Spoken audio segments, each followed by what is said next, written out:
Bismillahirrahmanirrahim. Assalamualaikum warahmatullahi wabarakatuh. Alhamdulillahirabbil alamin. Allahumma shalli ala Muhammad wa ala ali sayyidina Muhammad. Berbahagia sekali di kesempatan kali ini kita kembali hadir dalam Damai Indonesiaku yang kita siarkan secara live, yaitu di Masjid Baitul Salam yang ada di sekitar Perumahan Bilimun, Kalimalang. Dan alhamdulillah telah hadir di tengah-tengah kita guru kita, sahabat kita, Ustadz Subki yang sekarang ada di samping saya. Assalamualaikum Ustadz. Waalaikumsalam warahmatullahi wabarakatuh. Alhamdulillah. Ya. Bekhair. Oke, alhamdulillah. Dan Ustadz dan juga pemirsa yang ada di masjid, sekalian juga yang berada di rumah, hari ini kita akan membahas yaitu tentang materi pemuda muslim sejati. Pemuda muslim sejati, kalau kita berbicara tentang pemuda ini Ustadz ya. Yap. Siapa lagi yang harus diberikan gantungan itu atau harapan kecuali pemuda. Nah, kita tentu akan membahas banyak tentang pemuda. Silakan duduk Ustaz. Ya. Ya, kita akan membahas banyak tentang pemuda, yang mana pemuda muslim sejati adalah pemuda yang segalanya tindak tanduknya didasarkan kepada Al-Qur'anul Karim. Tapi terus terang saja, semuanya selalu berkata bahwa tindak tanduk kita, sifat-sifat kita harus berdasarkan Al-Qur'an. Tapi seperti apa sesungguhnya? Nah, Ustaz Subki insya Allah akan menjelaskan panjang lebar tentang contoh-contoh pemuda pada masa Rasulullah, setelah kemudian pada masa sahabat-sahabat Rasulullah yang akan disampaikan oleh yang kami hormati Ustaz Subki. Silakan, tafadhol Ustaz. Baik. Bismillahirrahmanirrahim. Uhayyikum bitahiyatil Islam al-mubarakah. Assalamualaikum warahmatullahi wabarakatuh.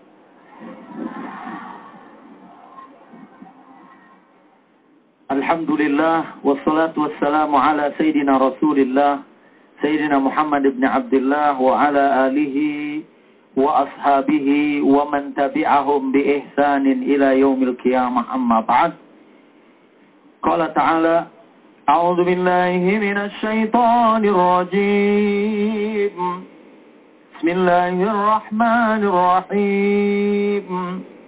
نحن نقص عليك نبأهم بالحق إنهم فتية آمنوا بربهم وزدناهم هدى صدق الله صدق رسول الله ونحن على ذلك من الشاهدين والشاكرين والحمد لله رب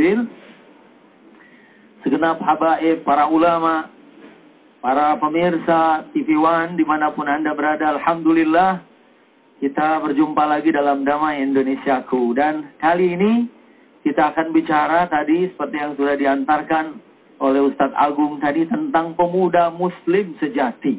Dan kebetulan yang hadir juga nih kayaknya pemuda semua nih. Alhamdulillah. Kira-kira kalau saya lihat nih umurnya 16 tahunan. Sepantaran penyanyi Justin Bieber. Bu, kenal nggak sama Justin Bieber? Kenal. Yang umur 70 aja kenal. Apalagi yang masih umur 16, 17, 18. Yang kemarin kita saksikan konsernya bulan April. Dari bulan kemarin mereka rela berkeringat, keinjek-injek, ngeluarin duit 1 juta. Untuk beli tiket konsernya yang belum tentu jadi. Wah, jangan-jangan pemirsa dulu, belum tentu jadi. Ya namanya masih bulan April. Ya, kalau sesuatu terjadi, wallahu a'lam. Ya, misalnya Justin Bieber masuk Islam terus ikut umroh bareng saya, kan nggak jadi konser di sini. Betul. Nah ini kita bandingin dengan anak muda. Kira-kira kalau ada pengajian, kalau ada sholat jamaah, suruh bayar gitu, sholat jamaah 1 juta 1 orang. Kira-kira gimana Bu? Jangankan bayar 1 juta, gratis. Pengajian dikasih roti, kagak datang. Minumannya tersedia, betul. Ini mungkin fenomena sekarang kita lagi cari pemuda-pemuda yang mudah-mudahan akan menjadi naklul ajyal, generasi pengganti yang akan menjadi agent of change, agen perubahan yang akan merubah wajah negeri ini menjadi lebih bagus. Amin. Ya kalau kita lihat bagaimana pemuda-pemuda masa itu ya yang betul-betul gerakan mereka diwarnai dengan Al-Qur'anul Karim. Dan sebelum saya sambung nanti, banyak kisah-kisah tentang pemuda yang nangis, sedih, nggak bisa ikut perang. Kalau sekarang nangis, sedih, nggak bisa ikut konser. Dulu nggak bisa ikut perang, mereka nangis. Bahkan ada yang ganjel kakinya supaya kelihatan tinggi, supaya ikut berjihad, berjuang di jalan Allah Subhanahu wa Ta'ala. Makanya memang ini generasi akhir. Kalau kita lihat sejauh mana pemahaman anak-anak muda kita dengan Quran dibandingin masa lalu. Saya mau ngambil cerita, memang ini bukan anak muda, tapi sangat luar biasa. Kisah dari Ibnul Mubarak. Ya, seorang yang hidup pada tahun 118 sampai 181. Sekedar gambaran, Imam Syafi'i lahir tahun 150-an. Ya, yang kita tahu juga umur 7 tahun udah hafal Quran, umur 15 tahun sudah berfatwa. Ya, kalau sekarang mungkin umur 15 tahun bacaannya apa, Bu? Baby, baby, baby. Ada yang nerusin lagi. Oh, saya sebetulnya punya kisah. Ada orang yang 40 tahun tidak ngomong, tidak bicara kecuali Quran. Allahu Akbar. Ini dikisahkan oleh Abdullah ibn al-Mubarak.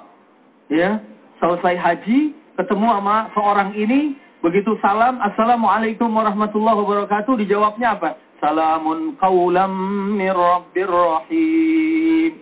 Pakai surat ya. Begitu ditanya lagi, ya, ngapain di sini? Ya, kok ada di sini? Dia jawab pakai ayat, wa may yudlilillah fala hadiyalah. Siapa yang disesatkan Allah, nggak ada yang bisa memberikan petunjuk. Oh, berarti orang ini nyasar. Begitu ditanya, aina turidin, mau kemana? Dia jawab lagi pakai ayat, subhanalladzi asra bi'abdihi lailan minal masjidil harami ilal masjidil aqsa. Subhanallah, tahu bahwa ini orang habis haji dan pengen pulang ke Masjidil Aqsa. Coba kalau ketemu sama anak muda sekarang, begitu ditanya aina, mau kemana? Dia jawab, subhanalladzi asra bi'abdihi lailan minal masjidil harami ilal masjidil aqsa. Paling-paling anak-anak kita jawab, shadaqallahul azim. Na'udzubillah min. Ya. Catat di sini adalah mereka adalah agent of change. Ya. Cuman pada dasarnya kalau kita perhatikan sekarang, jujur saja, barangkali generasi sekarang adalah jauh dari Al-Quran, Ustaz. Nah, sekarang nanti kita akan lanjutkan lagi setelah komersial break berikut ini. Tentu saja kita akan melanjutkan bagaimana generasi yang Al-Quran itu seperti apa. Tetaplah bersama kami, tentu saja kami juga nanti akan menghadirkan yaitu Ustadz kita Zainuddin MZ. Dan satu lagi, kita akan membahas satu tema yang sangat menarik yang sekarang ini sedang menjadi perbincangan kita, yaitu generasi alay. Menarik sekali, Ustadz ya. Oke, tentulah tetaplah bersama di Damai Indonesiaku. Ya, pemirsa, Anda masih bersama kami dalam Damai Indonesiaku, di mana tema kita kali ini adalah generasi Muslim sejati. Mencermati apa yang tadi telah disampaikan oleh Ustadz Subki, bahwa zaman dulu, zamannya para tabi'in, ada orang yang berkata-kata dengan Al-Quran. Nah, kalau kita perhatikan sekarang, jujur deh, kita berkata-kata dengan berdasarkan apa, kita juga tidak jelas. Bahkan dalam menyikapi informasi-informasi, perkembangan informasi yang begitu pesat, muncullah sebuah generasi yang disebut dengan generasi alay.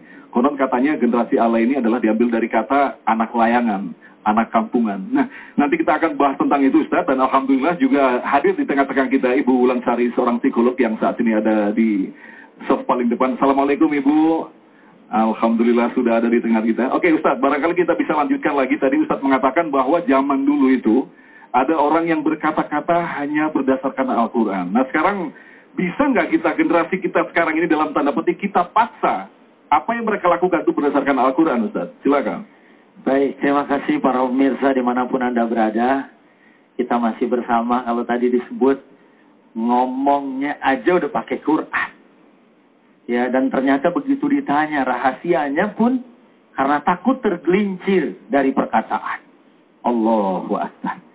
Ya, itu memang masih masa keemasan yang dipuji oleh Nabi sebagai khairul quruni qarni tsumma alladhina yalunahum tsumma alladhina yalunahum. Tapi sejarah tempat kita berkaca. Sekarang bagaimana? Kita coba diri, keluarga, anak-anak kita, supaya kita kembalikan kepada generasi yang Rabbani, generasi yang Qur'ani. Ya, generasi yang paling awal adalah dari kemauan untuk membacanya. Kalau membacanya aja udah susah, bagaimana Bu?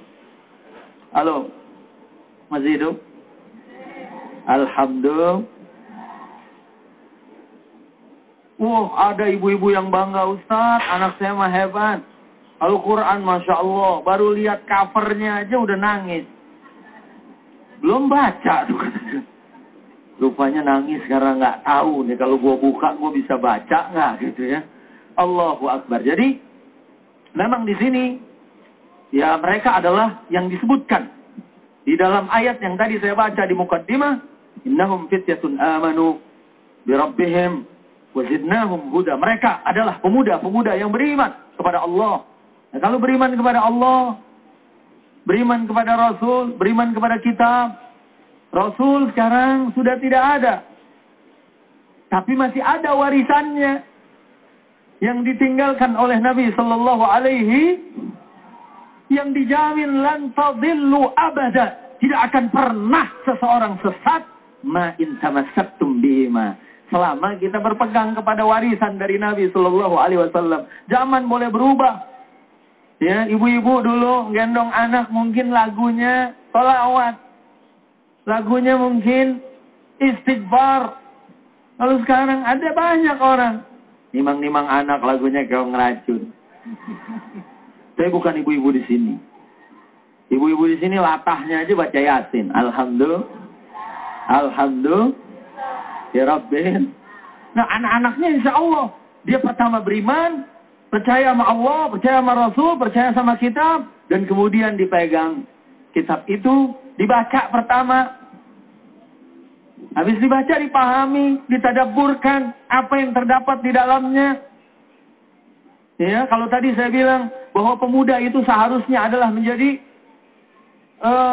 maknawiyah, ruh maknawiyah bagi umat ini. Ya, punya jiwa untuk membangkitkan umat ini. Dan tidak mungkin kalau seorang itu jiwanya nggak bangkit, dia nggak akan bisa membangkitkan orang lain. Contoh realnya pada saat itu apa Ustaz? Siapa Ustaz? Yang tadi saya sebut di depan adalah kisah. Salah satunya adalah Hibbur Rasul sallallahu alaihi wasallam, orang yang dicintai Rasulullah padahal dia adalah orang yang berkulit hitam, Usamah ibn Zaid radhiyallahu anhuma. Ya, Hibbur Rasul sallallahu alaihi wasallam yang umur 18 tahun sudah memimpin pertempuran.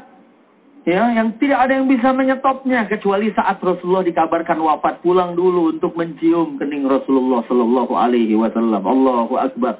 Pemuda yang begitu mencintai agamanya, mencintai nabinya, ya, dan bergerak, berjalan untuk melaksanakan tugas karena diperintahkan oleh Allah dan Rasulnya. Semuanya ada di dalam Al-Quranul Karim.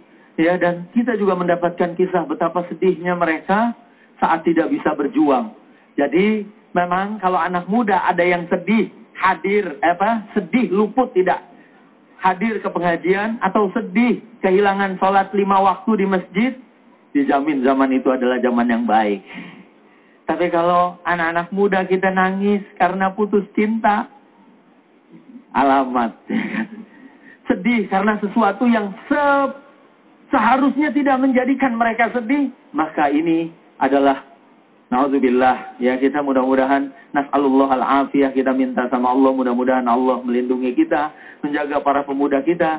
Pemuda yang hadir insyaallah adalah pemuda surat Al-Maidah ayat 54 yang sering kita dengar, ya ayyuhalladzina amanu, wa segenap orang yang beriman, mayartadda minkum an dinihi, saat banyak orang yang meninggalkan agamanya, mungkin saja nggak murtad, tapi sudah meninggalkan Al-Quran, sudah meninggalkan aturan Allah Subhanahu wa Ta'ala, fasawfa ya'tillahu biqaum, nanti akan datang satu kaum. Ciri-cirinya apa? Pertama, yuhibbuhum wa yuhibbunah. Allah mencintai mereka karena mereka juga mencintai Allah. Kenapa mereka mencintai Allah? Karena mereka ma'rifat Allah. Ibu cinta kan sama suaminya? Pasti, karena awalnya kenal, betul nggak? Kalau nggak kenal, masa tahu-tahu cinta kan? Kenal dulu, Masya Allah. Misalnya dulu suaminya ini main bolanya hebat. Ya Bu, nendang dari gawang ke gawang masuk. Wah, ini kayaknya calon suami saya. Mungkin baca Qur'annya bagus. Ya, waktu kita dengar, Masya Allah suaranya. Orang-orang pada tidur dengarnya gitu. Kita tertarik sama dia karena kenal. Para pemuda juga kalau ada ma'rifatillah artinya tidak mengenal Allah, mana bisa cinta sama Allah dan tidak mungkin dicintai oleh Allah Subhanahu. Ya, ini baru tanda pertama ini. Kalau kita melihat kondisi sekarang ini kan kita tidak perlu pesimis dalam kondisi apapun. Masih ada harapan kan aslinya untuk mewujudkan pemuda menjadi cinta Al-Qur'an itu. Ya, kita memang diajarkan oleh Islam, la taqnatu min rahmatillah, jangan putus asa dari rahmat Allah. Subhanallah. Jadi kita tetap terus usahakan. Saya juga ini baru pulang dari daerah Puncak, ya, sama anak-anak 30 orang, ya, di villa kita ngaji, qiyamul lail, kita zikir, karena kita usahakan supaya mereka pertama kenal dulu Allah, kenal dirinya, ma'rifatul insan. Ya, ada satu perkataan, man arafa nafsahu faqad arafa rabbah. Kalau dia kenal dirinya yang sangat luar biasa Allah ciptakan ini, insya Allah dia akan kenal Tuhannya. Dan mudah-mudahan dia bisa cinta sama Allah. Kalau udah begini, azillatin alal mu'minin, aizzatin alal kafirin. Yujahiduna fi sabilillah, wa la yakhafuna lawmata la'im. Kalau sudah begitu, dia akan mencintai sesama muslim. Dan benci kepada segala bentuk kekafiran yang datang mengajak mereka. Termasuk tadi diajak menyimpang, diajak maksiat dan lain sebagainya. Dan mereka siap. Yujahiduna fi sabilillah. Berjuang di jalan Allah ini bukan berarti perang aja. Ada jihadul ilmi. Mungkin nanti di segmen berikutnya saya bicara tentang ilmu. Atau jihad taklimi, jihad belajar. Supaya mereka menjadi orang-orang yang musaqqaf, punya wawasan. Bukan sekedar alay tadi katanya ya. Alay, tahu alay Bu? Berlebihan. Generasi yang baru dengar tuh alay, katanya anak layangan. Baik, pemirsa, kita akan lanjutkan kembali Damai Indonesiaku tentu saja dengan bahasan-bahasan tentang bagaimana menjadi seorang muslim sejati. Kita banyak juga contoh-contoh dari Rasulullah, kemudian generasi setelah Rasulullah, sahabat-sahabat yang nanti kita akan kumpas tuntas tentu saja di Damai Indonesiaku. Tetaplah bersama kami. Ya Sayyid. Ya pemirsa, Anda masih bersama kami dalam Damai Indonesiaku, dan baru saja tadi kita saksikan berupa tayangan yang hampir setiap hari kita saksikan, yaitu tentu saja tentang salah satunya adalah kemunduran moral pemuda-pemuda kita. Kalau Ustadz Subki tadi sudah membahas panjang lebar tentang ciri-ciri contoh-contoh pemuda pada masa-masa Rasulullah, pada masa tabi'in. Nah, kita akan lebih jauh lagi untuk mencermati, yaitu perkembangan zaman. Rupanya justru bisa membuat pemuda menjadi orang-orang atau pribadi-pribadi yang turun akhlaknya. Dan segala sesuatunya tidak didasarkan atas Al-Quran. Bahkan mereka cenderung membuat satu contoh-contoh sendiri, membuat satu icon-icon sendiri. Nah, kita akan cermati lebih dalam, dan Alhamdulillah Kiai Zainuddin MZ sudah berada di tengah-tengah kita. Kita akan dengarkan secara seksama, yaitu perkembangan zaman ternyata membuat kemunduran akhlak pemuda-pemuda kita. Silakan Kiai. Assalamualaikum warahmatullahi wabarakatuh. Bapak, Ibu, dan pemirsa TV One yang saya cintai. Zaman kita ini disebut zaman informasi, zaman keterbukaan. Anak-anak kita sering matang lebih cepat dari waktunya. Karena itu harus punya filter. Filter, tahu filter? Rokok. Ini ada hubungannya sama rokok. Saringan. Hidup sekarang ini disebut knob life. Hidup tekan ke knob. Tinggal klik aja, udah tahu banyak. Akibatnya pada sisi negatif, kreativitas anak menurun, silaturahminya payah, budayanya cuek. Dulu, saya anak-anak, itu kalau mau main bola, bikin bola pakai kulit jeruk, Ya Bang ya? Mau main layangan, bikin layangan. Kreativitas berkembang karena memang zaman susah. Sekarang anak kita semua tinggal tekan knop, beli.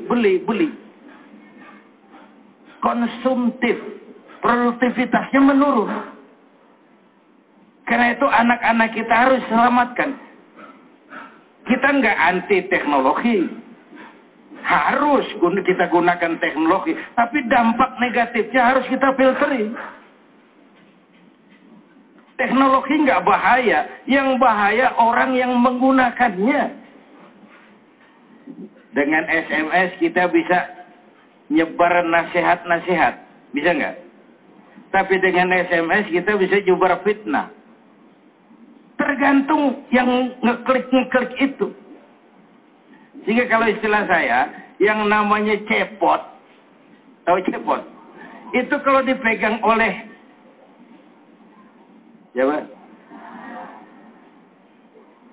cepot, kalau yang megang Ki Anom Suroto, bisa baca selawat badar cepot, selawat badar. Karena yang megang dalangnya ngerti selawatan. Teknologi juga begitu. Dampak-dampak negatif dari yang namanya teknologi, informasi, abad kemajuan harus kita berikan filter kepada anak-anak kita. Apa konsepnya? Saya mau kembali kepada tokoh pendidikan kita, Ki Hajar Dewantoro. Ucapan beliau jadi semboyan pendidikan kita. Ing ngerso sung tulodo, ing madya mangun kerso tuturi handayani.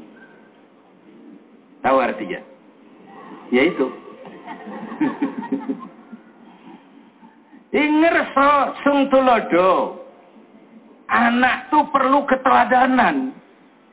Kata orang Belanda, buah apel jatuhnya nggak terlalu jauh dari pohonnya. Nggak mungkin pohonnya di Bogor jatuhnya ke Kebayuran tuh buah.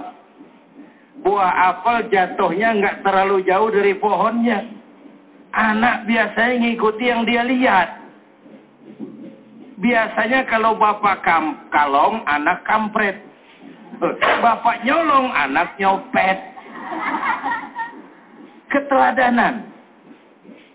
Sekarang ini banyak orang bisa memberi contoh, tapi sedikit orang bisa menjadi contoh. Memberi contoh gampang, jadi contoh sulit.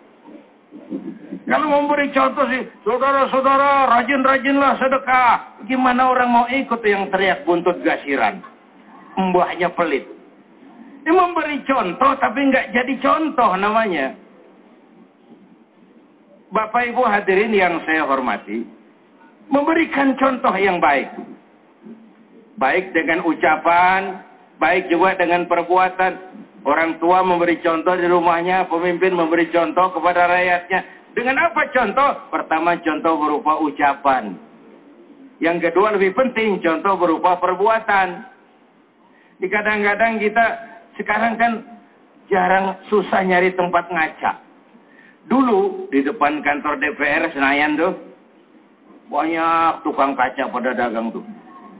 Ya, diusirin sama polisi. Sebenarnya udah pas tuh dia dagang di situ tuh. Maksudnya supaya yang mau ngantor pada ngaca dulu di situ tuh. Pantas nggak jadi wakil rakyat. Diberikan keteladanan, contoh berupa ucapan. Kadang-kadang pemimpin kita ini ngomongnya, ucapannya nggak bisa jadi teladan. Waktu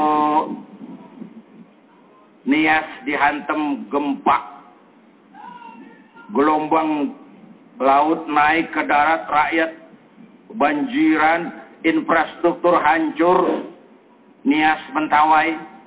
Ada pejabat tinggi ngomong, bagaimana nasib rakyat kita? Ya itu resikonya berubah di pinggir pantai. Resiko berubah, itu kan nggak mendidik. Kemarin waktu cabai naik, apal bener. Ada pejabat ngomong, ya kalau cabai mahal, coba setiap kita nanam cabai di halaman rumah kita. Ini kan jawaban yang nggak mendidik. Kalau cabai mahal, rakyat suruh nanam cabai. Beras mahal, rakyat suruh nanam padi. Ntar kalau telur naik, lu suruh bertelur itu rakyat. Ini kan ucapan yang nggak mendidik. Bapak Ibu hadirin yang saya hormati, keteladanan dalam bentuk ucapan. Yang kedua, keteladanan yang lebih penting dalam bentuk perbuatan. Sebab sadar atau tidak, hidup ini sekedar nunggu giliran kok. Anak-anak kita tuh memang harus kita siapkan. Hidup sekadar nunggu giliran. Kalau telat kita mempersiapkan, kita digusur waktu. Kita banyak mengalami suksesi. Bung Karno, kita sayang, kita cinta. Tahu-tahu telat memberikan kesempatan kepada generasi muda. Tergusur dalam sejarah. Pak Harto begitu. Marcos begitu. Ini Husni Mubarak lagi ketar-ketir. 32 tahun berkuasa. Telat berhenti. Orang kalau telat berhenti ya diberhentiin. Tunisia kayak gitu. Sebuah suksesi yang berjalan nggak seperti yang kita harapkan. Bapak Ibu hadirin, yang pertama, hingerso sung tulodo. Kalau di depan bisa ngasih contoh yang baik buat anak-anak kita. Ing madia mangun kerso. Anak-anak perlu digugah semangatnya. Nah, kita memang susah, tapi itu bukan menghalang bagi cita-cita yang mulia. Nah, kita memang miskin, tapi itu bukan menghalang bagi cita-cita yang mulia. Diberikan dorongan, semangat, sugesti, rangsangan, supaya dia maju. Bapakmu cuma jadi RT, nak, kamu jadi camat. Bapakmu cuma jadi tamat SD, kamu sarjana. Bapakmu tukang tambal ban, nak, kamu punya pabrik ban. Diberikan dorongan. Dan itulah peran lebih yang dominan dari ibu-ibu. Ya. Bu. Oke, Kiai. Kita break dulu, satu lagi masih tersisa, ya. Jadi ada pesan-pesan tadi. Yang paling penting kita catat di sini adalah ucapan dan perbuatan. Nah, pertanyaan besarnya, apakah generasi tua kita telah memberikan contoh ucapan dan perbuatan yang baik pada generasi muda? Ataukah generasi muda kita juga mencontoh ucapan dan perbuatan generasi tua kita? Barangkali bukan kejatuhan, saya tidak mengatakan kejatuhan di sini. Ada banyak sesuatu yang terjadi di Indonesia ini karena sekali lagi barangkali mungkin tidak ada yang menjadi satu contoh yang baik berdasarkan Al-Quran. Nah, pemirsa, tentu saja kita akan bahas lebih dalam lagi seperti yang sudah kita janjikan tadi. Kita nanti akan membahas secara akademis, yaitu bersama Ibu Wulansari, seorang psikolog yang akan membahas yaitu seputar generasi alay atau generasi yang merespon perkembangan informasi yang ada di Indonesia ini. Dan tentu saja, semua sampai sampaikan tentu saja dalam Damai Indonesiaku.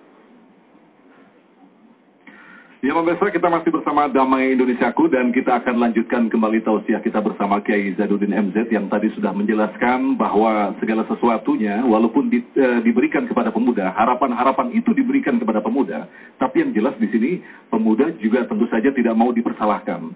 Karena apa yang dibuat oleh pemuda, kemudian bagaimana bentuk pribadinya, itu adalah dihasilkan dari binaan orang tuanya. Nah, seperti yang Ustadz Kiai contohkan tadi, yang salah satunya adalah Tuturi Handayani. Mereka memberikan contoh perbuatan, perkataan, dan lain sebagainya. Ya, silakan Kiai, bisa dilanjutkan lagi. Apa yang perlu disampaikan kepada pemuda-pemuda ini, Kiai? Bapak Ibu hadirin dan pemirsa TV One, saya ulangi, sikap yang pertama buat anak-anak kita itu, ingerso sung tulodo.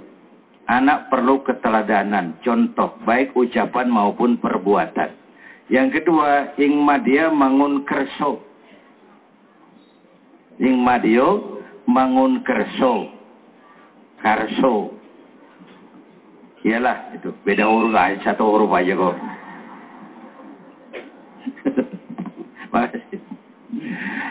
Kalau pada posisi di tengah, dia mampu menggugah semangat, membangun sugesti.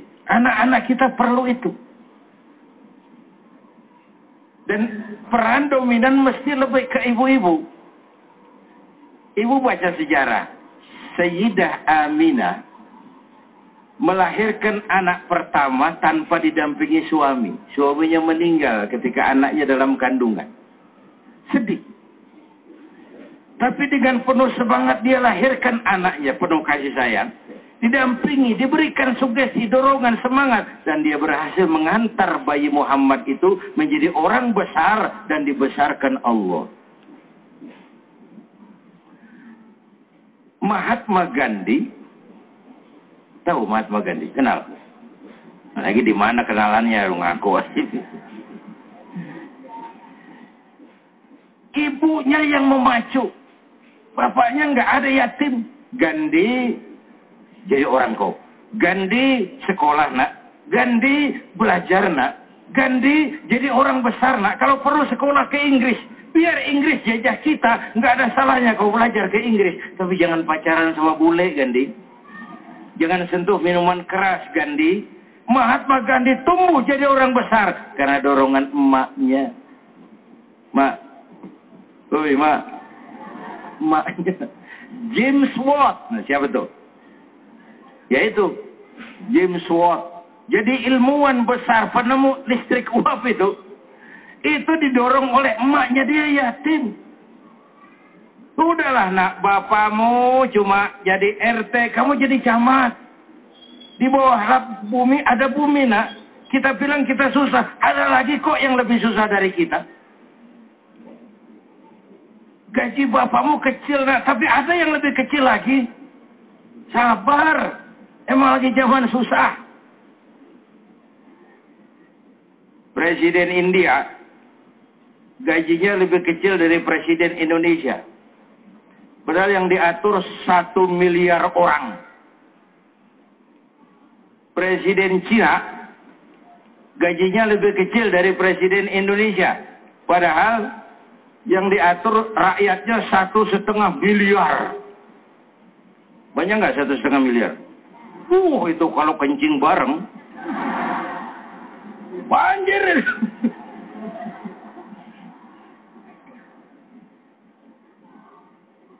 Memberikan dorongan, rangsangan, semangat. Ingmat dia bangun ke Karso lagi. Digugah semangatnya nak. Banyak orang-orang besar yang memulai pekerjaannya dagang koran. Many a great man start as a newspaper boy. Tahu apa artinya? Banyak orang-orang besar yang memulai pekerjaannya dagang koran. Nggak ada kerjaan halal yang hina. Waktu kumpul sama pemulung, sudah kita di Bantar Gebang, saya bilang, Pak, ini ngai sampah tuh bukan kerjaan hina. Ini halal. Ini lebih terhormat daripada pakai dasi, naik mercy, hasil korupsi.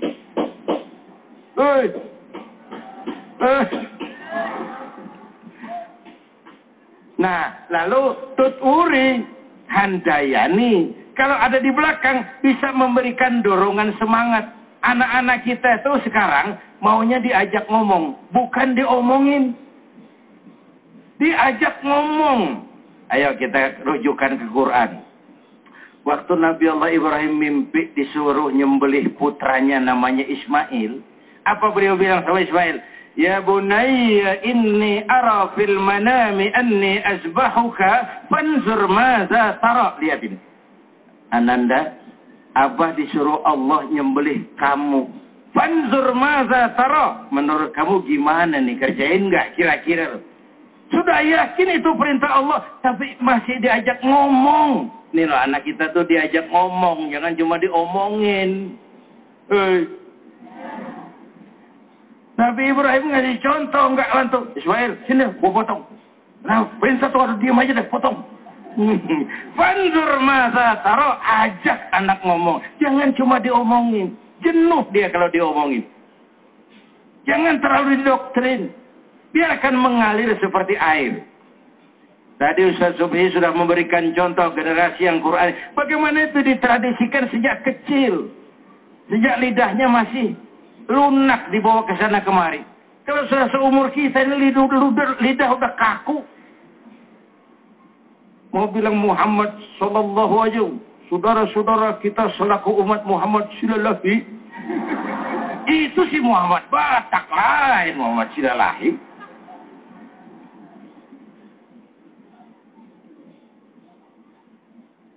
Tut Uri Handayani. jangan ngukur baju orang pakai badan sendiri. Nggak serem kan? Baju orang kita ukur pakai badan kita, nggak pantas, nggak cocok, kegedean, tak kekecilan. Mengukur orang dari sudut kita. Istilah lama lagi, jangan mancing ikan pakai anggur. Ikan yang nggak mau makan ngomel, ikan goblok, anggur kagak doyan.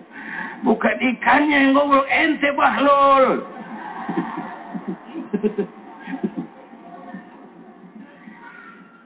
Umpannya nggak pas, masa mancing ikan pakai anggur.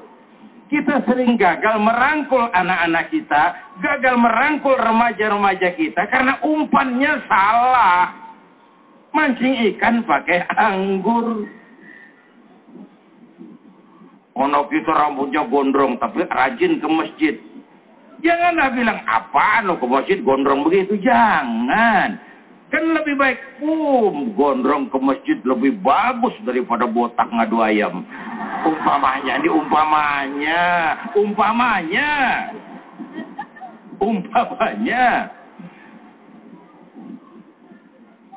Islam ini masuk ke Indonesia aman, damai. Kenapa? Karena para mujahid dakwah kita dahulu nggak bertabrakan dengan nilai-nilai budaya. Terutama kebijakan para wali songo dalam mendakwahkan Islam nggak pernah membentur kultur, nggak pernah membentur budaya. Malah terjadi akumulasi yang indah. Ada teman saya bilang, Kiai, masjidnya pakai beduk ya? Iya, kenapa? Kan bid'ah itu. Wah, siapa bilang? Itu beduk itu bukan agama, itu budaya. Tanda masuk waktu, bukan manggil orang sholat. Manggil orang sholat pakai azan, tapi tanda masuk waktu beduk. Itu budaya. Nggak pakai beduk mau teriak-teriak juga boleh. Oi, ogrep, boleh.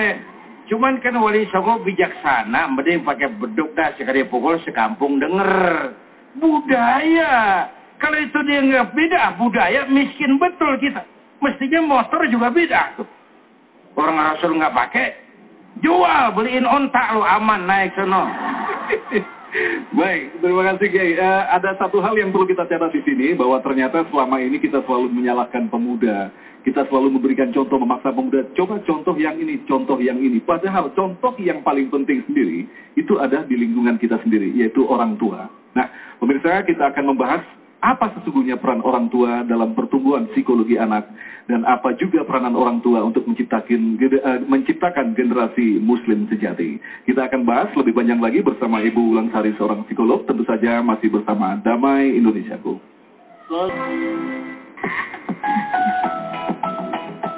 Dunia remaja adalah dunia ekspresi yang dekat dengan kreativitas dan inovasi. Hal ini tidak bisa kita pungkiri memang, mengingat masa remaja adalah masa pencarian jati diri. Namun, tahukah Anda, saat ini apa yang sedang menjadi tren dan fenomenal di kalangan anak-anak muda saat ini? Ya, anak alay. Sebuah sikap atau perilaku anak-anak remaja yang dianggap suka berlebihan. Meski sampai saat ini, tidak ada yang tahu pasti mengenai asal-muasal tentang istilah alay ini. Ada yang bilang, alay singkatan dari anak layangan. Ada juga yang mengatakan, kalau alay itu adalah anak lebay karena memang mereka suka bicara berlebihan. Sementara, ciri-ciri yang bisa dikatakan sebagai anak alay diantaranya, suka mengecat rambut berwarna-warni, potongan rambut yang tidak wajar, suka memakai celana model pensil, yaitu celana dengan model di bawah agak ketat, sedangkan di atas celananya longgar atau terlihat kedodoran. Kalau SMS atau mengirim komentar memakai bahasa yang sulit dimengerti, dan ketikannya memakai tulisan atau teks yang besar kecil besar. Nah, inilah potret remaja kita di era informasi ini.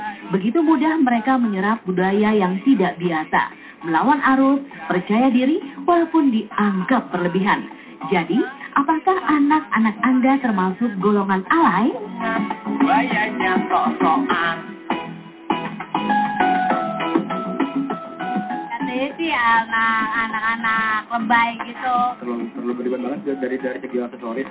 Sosok gaul, padahal nggak gaul. Noras, sosok gaul habis gitu. Pokoknya kalau SMS tuh naik turun, terus yang baju yang warna-warni nggak jelas gitu lah pokoknya. Ya ngomongnya digaya-gayain, kalau SMS kata-katanya kata orang, tapi nggak tahu juga. Sama teman-teman, biar kali. Ya paling nggak terganggu banget sih. Ya, asal mereka nggak gangguin kita aja gitu. Tergantung sih kalau yang misalnya kayak di apa sih, kayak di Facebook atau apa, emang tuh suka ngeliat gitu terus yang norak-norak gitu dia males banget. Ya agak-agak sedikit sih. Kalau bisa ngomongnya biasa-biasa aja lah. Kalau yang berlebihan kayak satunya, mungkin bilang ya Ale tadi. Udah rame seru aja, saya juga rame. Rame seru.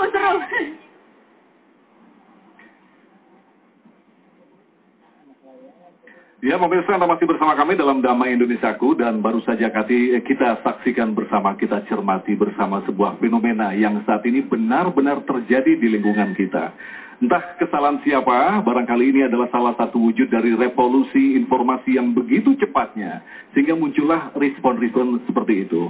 Dan dikatakan di sini ada muncullah generasi yang disebut dengan generasi alay. Ada yang mengatakan ini adalah singkatan anak layangan. Biasanya kalau layangan ini kan konotasinya kampungan. Ada yang mengatakan lebay, ada yang mengatakan berlebihan, dan julukan-julukan, julukan-julukan buruk yang disematkan kepada mereka. Tapi yang pasti, kita perlu bijaksana dalam menyikapi satu situasi seperti ini. Ini seperti yang dikatakan tadi oleh Ustadz dan Kiai kita, apakah para orang tua tidak mampu memberikan satu teladan bagi mereka, khususnya bagi anak-anak?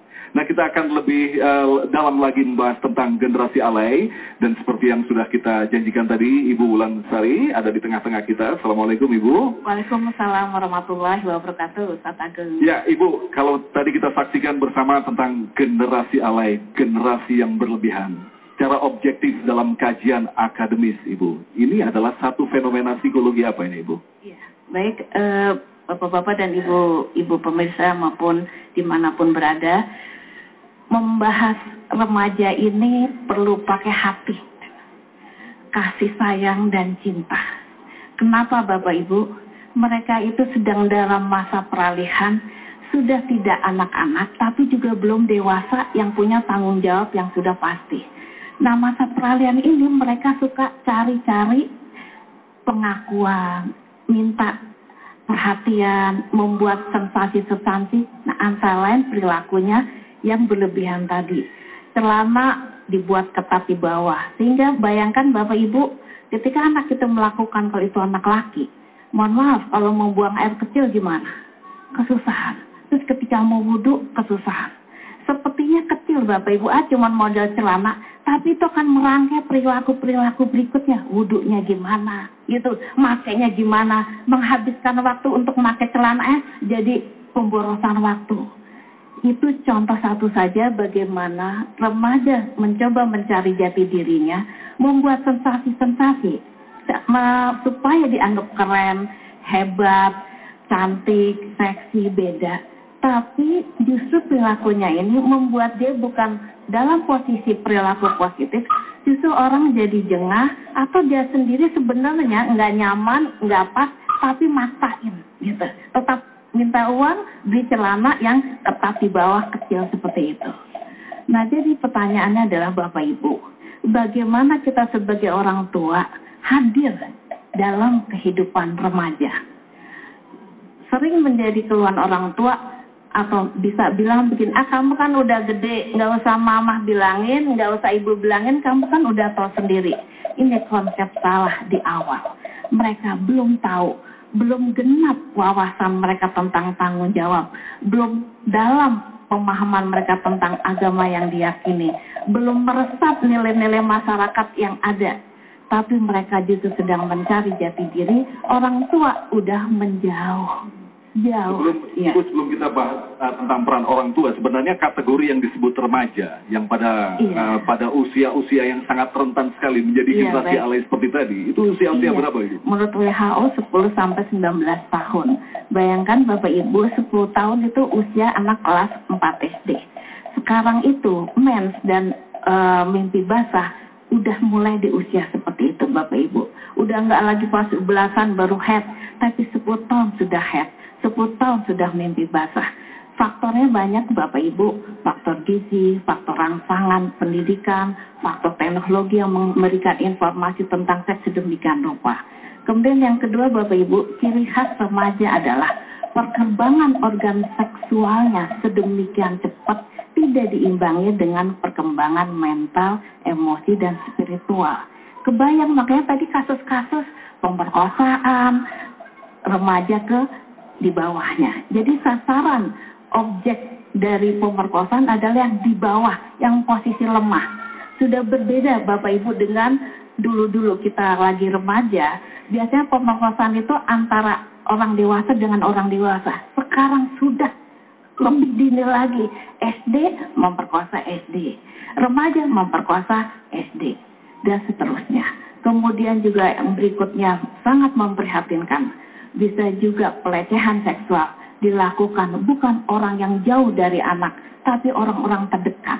Ayah gerayangin putrinya, paman gerayangin keponakannya, dan seterusnya dan seterusnya. Ibu, kalau kita kembalikan pada konteks generasi alay, ini kan barangkali kalau kita sangat bijaksana tidak menyalahkan mereka. Ini adalah salah satu fenomena sesaat barangkali, bahwa di setiap masa pun ketika anak mencapai usia remaja, dia butuh jati diri. Lantas kesalahan mereka sebenarnya di mana? Seperti tadi ada wawancara-wawancara kita dengan beberapa masyarakat. Saya nggak masalah atau mereka tidak mengganggu. Iya, baik. Lantas di mana sebenarnya kesalahan mereka? Ya baik, begini Bapak Ibu, kita mungkin perlu ingat lagi ya, setiap perilaku kita itu ada catatan pahala dan dosanya.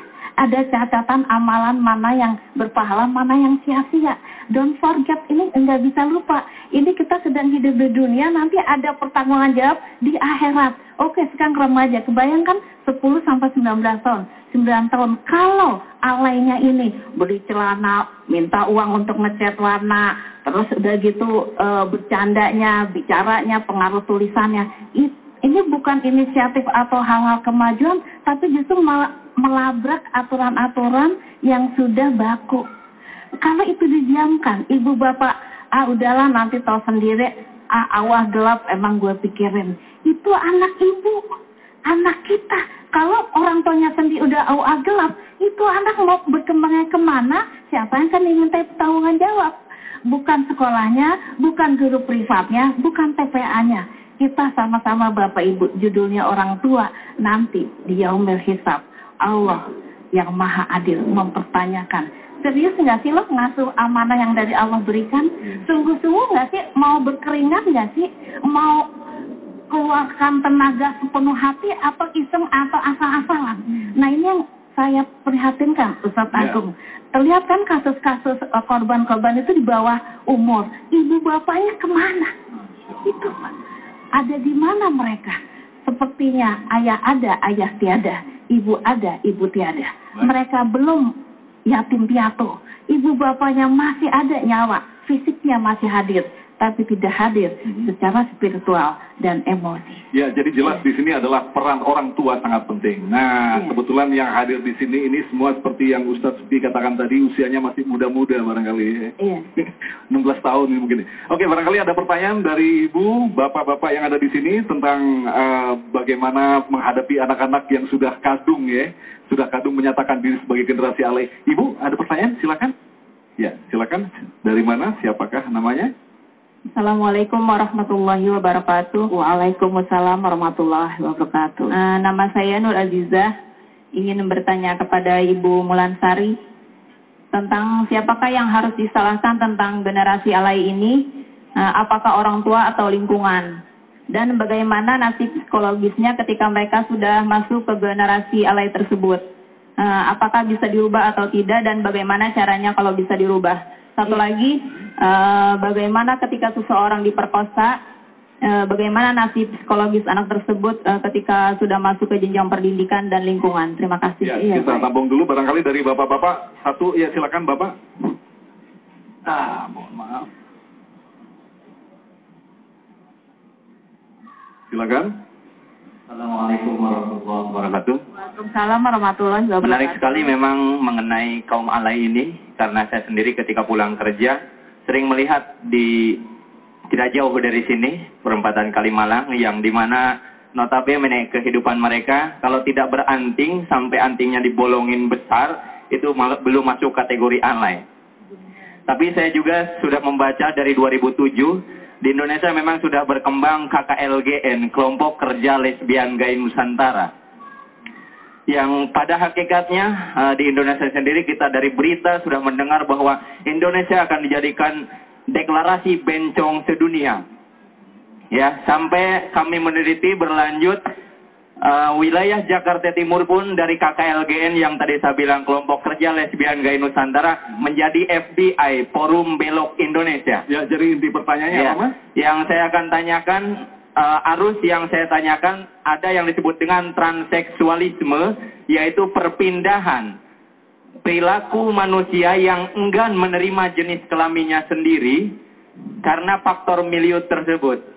Saya tanyakan sama ibu psikologi, bagaimana merubah mereka dengan cara pendidikan pun di pesantrenkan mereka gerah kembali, bahkan di sekolah di guru privatnya pun mereka tidak menerima karena kami sudah masuk golongan yang sulit mereka tinggalkan. Baik, kami bisa menangkap inti dari pertanyaannya. Itu aja yang bisa kami sampaikan. Ya. Assalamualaikum warahmatullahi wabarakatuh. Waalaikumsalam. Kami juga mempersilakan kepada pemirsa yang ada di rumah, kami silakan untuk menghubungi kami. Pertanyaan ada?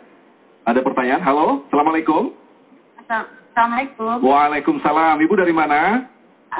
Dari Cibubur. Ya, silakan Ibu. Ibu siapa ini, Bu? Ibu Eli.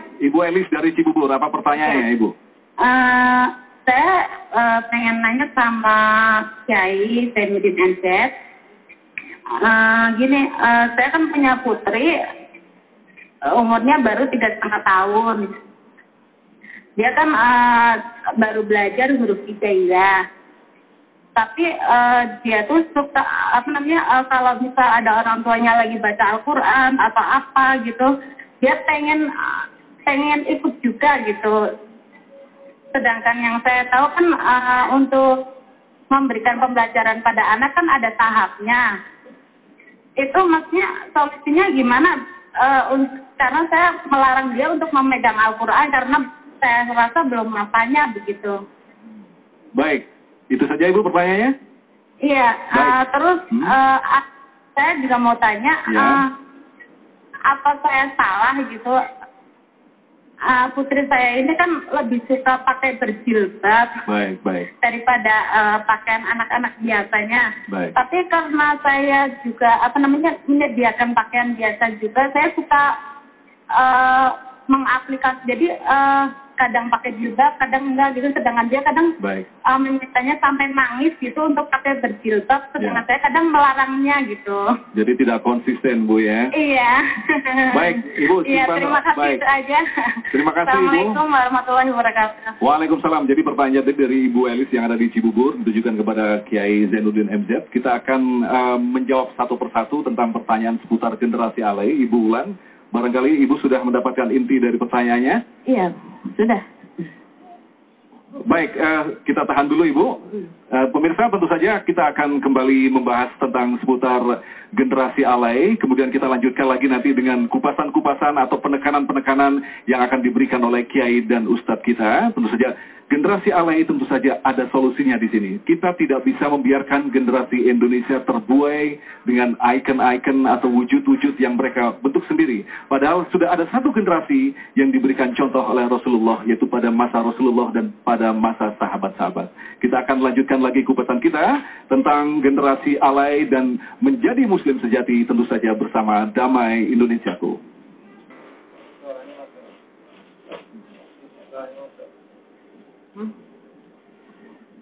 Ya pemirsa, kita akan kembali lanjutkan dialog kita tentang generasi alay. Yang pertama kali tadi adalah bagaimana kita menciptakan generasi-generasi muslim. Tapi ternyata dalam perjalanannya, seperti yang diisyaratkan tadi oleh Ustadz Zainuddin, kemudian Ustadz Subti, bahwa di akhir zaman memang begitu banyak tanda-tanda kemunduran, khususnya akhlak generasi muda. Nah, kita akan kembali membahas generasi alay. Satu pertanyaan yang telah diajukan oleh jamaah tadi, bahwa ketika remaja sudah menjadi kelompok alay. Nah, apakah ada solusinya? Jadi apakah ini mereka akan menjadi alay terus? Kemudian apakah ini hanyalah satu bentuk sesaat begitu ya? Oke Ibu, bagaimana menjawab pertanyaan ini? Silakan. Ya, izinkan saya berdiri ya Ustadz. Silakan ya. Ibu. Ya baik, bapak-bapak dan ibu-ibu yang berbahagia, ya. Saya ingin menjawab pertanyaan dua saudara kita tadi, ya. Soal tentang siapa yang salah sih, begitu Ustaz, siapa yang salah kalau anak sudah alay, misalnya gitu ya, atau terlibat lesbian gitu ya. Pertanyaannya sekarang saya minta Bapak Ibu berpikir sendiri dengan permainan ini Bapak Ibu. Silakan ikuti saya Bapak Ibu dan melakukan apa yang saya minta ya. Siap Bapak Ibu? Ya, siap kita kerjasama? Iya. Silakan tinggikan tangannya, tangan kanannya. Oke, kita putar besar, kecil, tunjuk ke sebelah kanan. Ya, oke, lagi Bapak Ibu. Lagi putar, tunjuk ke belakang. Iya, good. Baik, putar, besar, kecil. Tunjuk ke diri sendiri. Oke, baik. Saya tanya Bapak Ibu, enakan nunjuk begini ke sini atau begini ya? Bu, enakan yang mana Bu? Saya kira enakan sendiri. Enak nunjuk sendiri. Yakin. Oke, terima kasih Bapak. Bapak enakan ke sana apa ke sini Pak? Enakan nunjuk ke depan. Nunjuk depan, betul. Iya. Ke sini agak kikuk ya Pak ya. Agak susah, agak energinya agak lebih. Jadi apa Bapak Ibu pemaknaan yang mau diambil lewat permainan sederhana itu? Kalau nyalahin orang lain itu lebih mudah. Tapi begitu coba diminta muhasabah, introspeksi, evaluasi diri, itu yang rada-rada ribet gitu ya. Jadi kembali ke pertanyaan ibu kita tadi, siapa yang salah? Silakan ibu bapak yang menjawab sendiri. Kedua, alay ini kan gejala perilaku yang khusus itu muncul di dunia remaja. Bukan di usia kayak kita sudah dewasa akhir gitu ya, manula atau anak bayi atau anak-anak TK, SD, enggak, itu muncul di alam tentang kehidupan remaja gitu ya. Bagaimana generasi alay? Apakah bisa berhenti atau bisa dirubah menjadi perilakunya yang positif dan produktif? Jelas bisa lah.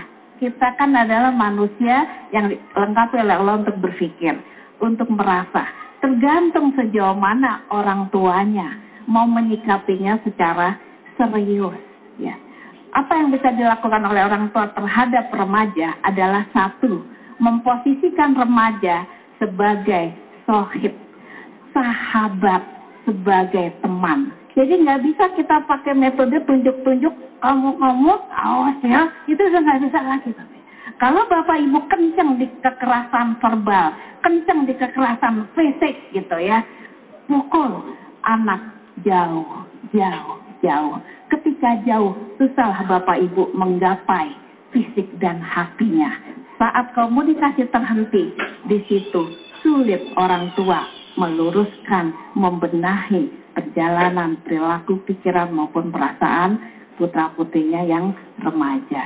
Gitu. Jadi satu, memperlakukan remaja adalah sebagai teman, bukan sebagai anak kecil. Kedua, komunikasi dengan remaja kudu asik, bukan ceramahin, bukan ngajarin, bukan ngeguruin, tapi Bapak Ibu kita semua perlu memiliki keterampilan mendengar aktif.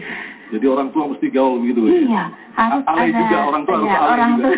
Iya, dalam rangka proses untuk menerima, untuk tune-in-nya sama. Satu gelombang, bahwa kita punya gelombang di sini, tapi untuk awalannya ketuk pintunya harus lebur bersama dunia remaja. Ya. Ya, Kemudian gitu. yang ketiga, apalagi? Ya. Yang ketiga adalah pahami Bapak Ibu bahwa anak siapapun kita butuh 3P. Perhatian, penghargaan, dan pujian. Kenapa alay? Minta perhatian dari luar, di rumah enggak genap. Ya, cari di dunia luar, cari yang nyambung, yang enak, yang enggak nyakitin, yang ada menghargai, yang ada penerimaan. Nah, kalau orang tua enggak pandai-pandai komunikasi dengan putrinya yang berangkat remaja, jadi betein anak goodbye, ogah ngomong sama emak gitu. Dikuliahin iya, disalahin iya gitu. Enaknya teman sebaya, enak diterima, berharga menjadi manusia. Oke, kita lanjutkan pertanyaan yang berikutnya tadi ya, kedua. Yang tentang transseksualisme. Ya, trans itu ya. Jadi sekarang ini, Masya Allah, Bapak Ibu, mari kita sekarang banyak-banyak bersama anak-anak kita. Kenapa Bapak Ibu? Anak-anak kita terpaan godaannya luas dan luas, semakin beragam, serta Masya Allah. Ya, itu godaannya. Godaan dunia Bapak Ibu. Godaan rentang kehidupan khusus di remaja, semakin dia kesulitan. Kenapa? Karena kontrol dirinya belum ajak sebagaimana orang dewasa. Orang dewasa aja bisa kepleset. Apatah lagi remaja yang belum kuat pijakan nilai-nilainya itu. Kan baru remaja 10-19 tahun. Kita kembalikan pada solusi real. Jadi itu tadi adalah paparan-paparan secara teknis. Mestinya harus begini, mestinya harus begini. Jadi secara real, ketika kita menghadapi anak yang sudah menjadi generasi alay ini seperti apa? Bentuk komunikasi seperti apa? Ajak tarik ngomong. Face to face, hati ke hati. Ya. Ajak dialog dan bukan sendiri, ibu sendiri, bapak sendiri. Together berembuk, yuk duduk bareng. Nina, ada apa? Jadi langsung Ustadz, Bapak Ibu, duduk bareng ngobrol dengan emosi yang terkontrol dari orang tua. Lalu orang tua menjabarkan, ini kondisi yang sedang kamu lakukan. Kamu ke depannya mau seperti apa? Merancang masa depan kamu. Mau tahu bagaimana perasaan orang tua? Bagaimana mirisnya orang tua? Ini perasaan mama papa, jujur dengan perasaan. Kalau kemudian kita hubungkan dengan pertanyaan transgender tadi, ketika mereka sudah memilih sikap hidup seperti itu, Ibu, secara psikologi, apa yang harus kita lakukan? Iya, balik-balik Bapak Ibu, nggak jauh-jauh, komunikasi. Kenapa? Anak butuh informasi yang tepat dan bertanggung jawab. Informasi yang keliru, sesat, dan menyesatkan. Jadi anak-anak biasanya, remaja, jadi seksualitasnya ke arah sesama jenis, gitu ya Bapak. Itu lebih banyak faktor lingkungan dan pergaulan, bukan karena keturunan atau genetika, bukan. Tapi lebih pergaulan dan lingkungan. Nah, di mana Bapak Ibu mengoreksikah, memantaukah dengan siapa anaknya itu bermain, berapa lama, di mana, apa yang dilakukan, ada dialog itu nggak? Jadi yang paling penting di sini yang bisa digarisbawahi adalah peran orang tua. Orang tua dan komunikasi. Baik, terima kasih Ibu, dan masih ada 2 pertanyaan yang nanti akan kita bahas, tentu saja dalam ranah agama. Bagaimana Islam menyelesaikan solusi-solusi atau permasalahan-permasalahan yang terjadi khususnya pada remaja. Tetaplah bersama kami, Damai Indonesiaku.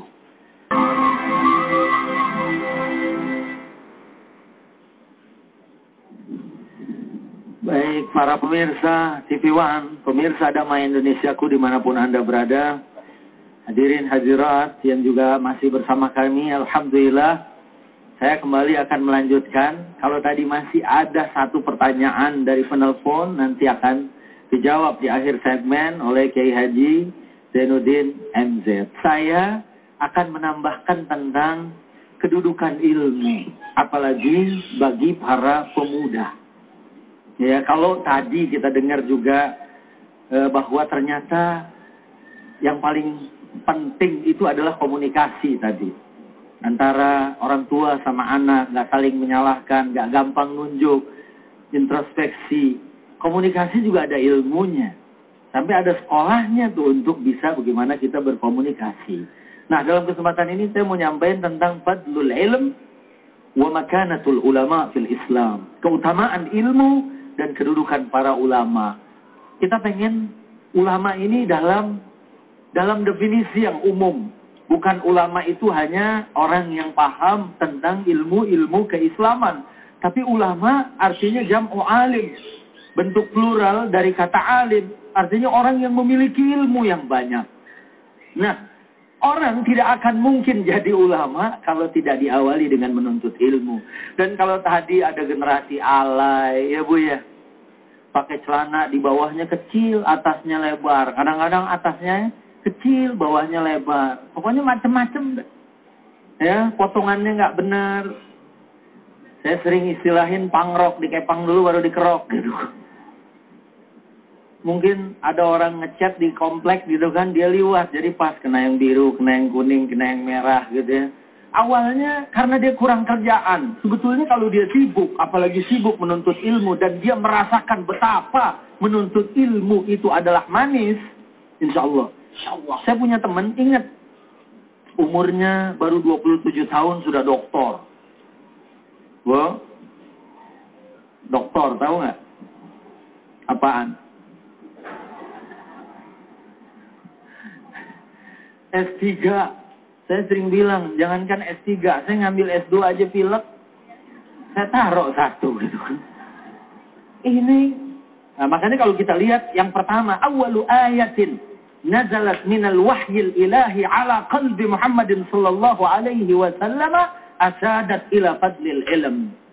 Ayat pertama jelas kita pasti tahu, Iqra bismi rabbikal ladzi khalaq. Itu yang pertama. Kemudian yang kedua, kita juga dapatkan bahwa Allah pernah bersumpah dengan kolam. Ingat nggak, Bu? Kolam tahu nggak? Yang buat berenang. Pena. Dalam Al-Quran dikatakan Nun wal qalami wa ma yasturun. Nun wal qalami wa ma yasturun. Allah pun bersumpah dengan kolam. Dan kolam kita tahu adalah merupakan alat untuk belajar. Kalau ada peribahasa dikatakan bahwa ilmu itu adalah al-ilmu saydun, ya, wal kitabatu qaiduha. Ilmu itu adalah buruan. Artinya kalau kita mau berburu, ya, memburu hewan gitu, ilmu itu bagaikan sesuatu yang mesti diburu. Dan tulisan itu adalah yang mengikat barang buru, hewan buruan. Kalau nggak diikat dia bisa lepas. Ilmu itu, kalau ibu-ibu di sini sih bapak nih, insya Allah walaupun nggak nyatet, tapi ingat semua tuh dari jam 1 tadi ya Bu ya. Ingat banget nggak kebagian kue gitu kan. Nah itu udah 2. Kemudian kita juga tahu bahwa ahlul ilmi, ahlul khasyah. Orang yang punya ilmu itu dipuji oleh Allah. Ulama itu dipuji. Innama yakhtallaha min ibadihil ulama. Bahwa orang yang paling takut kepada Allah adalah ulama. Kenapa? Dia ma'rifat Allah. Ya, saya aja habis dengar orang nyampein gitu kan, ya Allah, diri orang di mahsyar tuh lama, capek, sampai orang-orang kafir itu kita pegel nih nungguin di mahsyar. Kalau bisa al-insiraf ilan nar, berangkat ke neraka, kami akan berangkat ke neraka. Padahal Masya Allah neraka, ya, tempat yang naudzubillah wal iyadzubillahi min dzalik. Sebabnya apa? Lama mereka menunggu. Kemudian yang berikutnya, kita juga nggak tahu bahwa ada firman Allah, la yastawi, kul hal yastawi alladziina ya'lamuna wal ladziina la ya'lamun. Katakan apa sama orang yang punya ilmu sama yang nggak punya ilmu? Pasti beda. Orang nggak punya ilmu duduknya aja beda, Pak. Halo? Duduknya gimana? Duduknya gimana kalau nggak punya ilmu? Kalau nggak punya ilmu duduknya gimana? Nanti kita cari contohnya. Gayanya, ngedengerinnya aja begini. Iya kan? Sambil mungkin sebenarnya mau ngegeser tapi udah nggak bisa gitu. Nah, kemudian juga kita tahu bahwa Nabi Adam lebih mulia dari malaikat karena apa? Karena ilmu. Betul apa betul? Wa 'allama Adam al-asma'a kullaha thumma 'aradahum 'ala al-malaikah. Allah ajarin Nabi Adam ilmu, kemudian 'aradahum 'ala al-malaikah. Pantas kemudian malaikat pun diperintahkan untuk sujud menghormati manusia. Makanya mudah-mudahan nih, kalau mau jadi generasi muslim sejati, anak-anak itu mudah-mudahan kita palingkan mereka kepada ilmu. Ya, kita arahkan kepada ilmu yang memberikan manfaat. Karena ilmu semakin banyak semakin ringan. Ya. Beda sama harta. Ibu ngaji di sini dapat dari siapa tuh? Dari Ibu Ibu Bulan Sari dapat, dari Kiai dapat, ya kan? Kalau dari saya mungkin dapat, udah 3 tuh, subhanallah. Jadi prinsipnya adalah bahwa kita dalam melakukan sesuatu itu harus ada ilmunya. Tapi yang paling penting, Ustaz, mungkin adalah ilmu agama juga di sini ya. Dia jadi insinyur, jadi S3. Ustaz kebanyakan S juga pilek katanya. Baik, sekarang kita persilakan pada Kiai untuk menjawab pertanyaan. Karena waktu kita sangat singkat sekali. Silakan Kiai. Baik. Ada 2 pertanyaan tadi yang berkenaan dengan masalah belajar agama. Saya berarti duduk lagi di bawah. Apa tuh? Kita saling mendengarkan ilmu yang akan disampaikan oleh Kiai dengan menjawab 2 pertanyaan tadi. Silakan, Kiai. Buat ibu di Cibubur, tidak mengapa anak yang baru berumur 3,5 tahun itu memegang Al-Quran, ikut-ikut melafazkan, bertalafuz dengan lafaz Al-Quran, walaupun dia sendiri juga sedang belajar membaca Al-Quran. Malah kita bersyukur anak sudah berada dalam sebuah naungan Al-Quran. Yang kedua tentang konsistensi berjilbab. Saudara-saudara, memang Allah itu indah dan menyukai keindahan. Pakaian adalah lambang kepribadian seseorang. Kalau itu berangkat dari hati, pasti ada konsistensi. Kalau tidak, ya sesaat. Musiman. Nah, musim ini nggak bisa dilarang. Musim. Tapi kalau waktunya habis aja sendirian. Alah, ini kan musim nih. Lagi musim. Rambutan kan begitu. Lagi musim.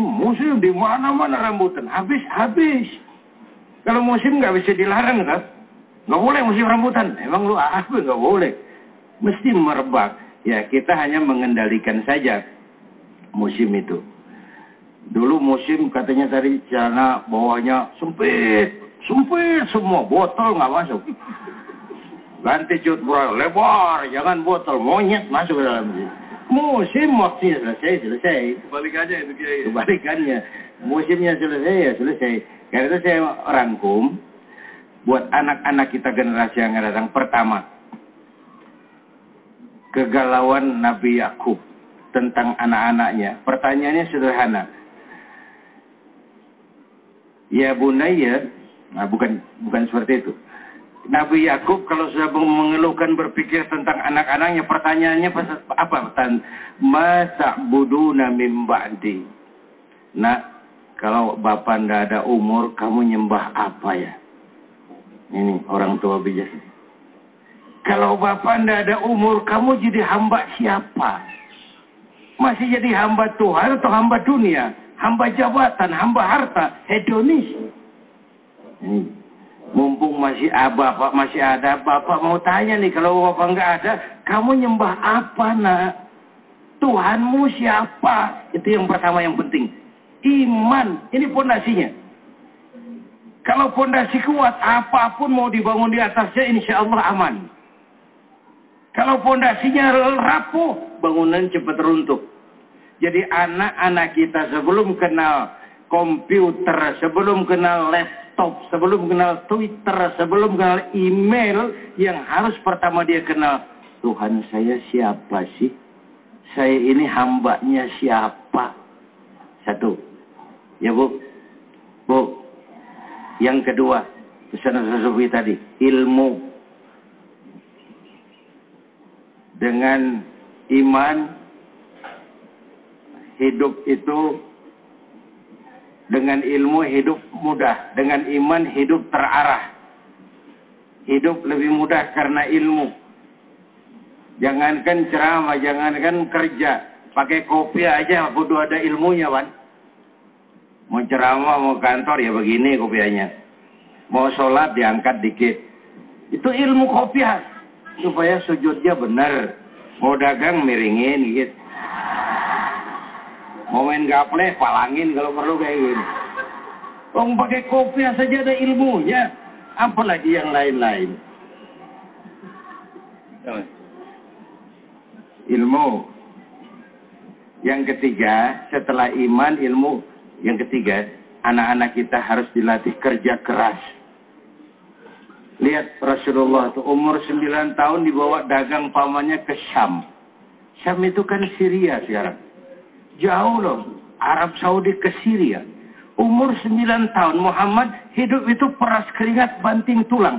Jangan mengharap untung besar tanpa peras keringat. Ayo kerja keras, ayo kerja keras, ayo kerja keras. Iman, ilmu, dan kerja keras dengan tadi berangkat dari ing ngerso sung tulodo ing madya mangun karso tuturi handayani. Luar biasa sekali Kiai, memang banyak sekali hal-hal yang akan kita bahas lagi, tentu saja di segmen terakhir nanti. Kita akan mendengarkan kesimpulan dari Kiai tentang apa yang telah kita diskusikan hari ini, kemudian tentang tausiah kita hari ini, bahwa ternyata untuk menjadikan pemuda yang Al-Qur'ani bukanlah pekerjaan yang sangat mudah. Dibutuhkan contoh-contoh yang konkret. Contoh yang konkret itu orang tua sendiri. Tetaplah bersama Damai Indonesiaku.